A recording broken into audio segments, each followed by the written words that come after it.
이거. 죄송합니다. 커피 호쩡쩡 마시면서.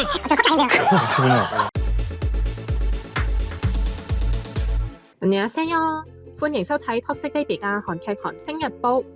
李棟旭同李光洙主演嘅新劇《離婚保險》3月31號首播。幾位主演為咗宣傳新劇，上演咗一出職場綜藝啊！李棟旭飾演代理，李光洙飾演次長，而南昌熙就係最低級嘅社員。一開場，南昌熙係最遲入嚟辦公室㗎，然後李棟旭就開始入戲啦。 야, 대리님 왜 이렇게 화가 나셨어요? 너 왜 이렇게 늦게 오는 거야? 어? 너 회사가 장난이야? 누가 출근을 11시 20분에? 아니 지금 들어가라고 그래서 지금 들어온 거예요. 저 아침 10시에 와 있었어요. 아, 일단 앉아요. 일단. 笑死啦！之後就到李光洙，佢一如以往地咁誇張啊！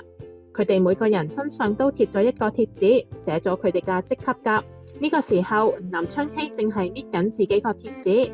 아니 왜 이렇게 화를 내세요, 대리님? 남상원 앉으세요, 앉으세요. 예, 아이고 알겠습니다. 이거 안 뜯어져. 앉아서 해, 앉아서! 앉아서 하라고, 이거! 죄송합니다. 커피 호쩡쩡 마시면서. 저 커피 아닌데요. 그럼 뭐야? 캐모마일 텐데요. 아, 그렇구나. 離婚保險係一套喜劇，李棟旭同李光洙飾演保險公司精英，佢哋都曾經離過婚，李棟旭甚至仲離過婚3次添。於是佢哋就開發咗離婚保險呢項咁破格嘅產品。劇集仲有最強搞笑綠葉金元海，真係非常期待呀！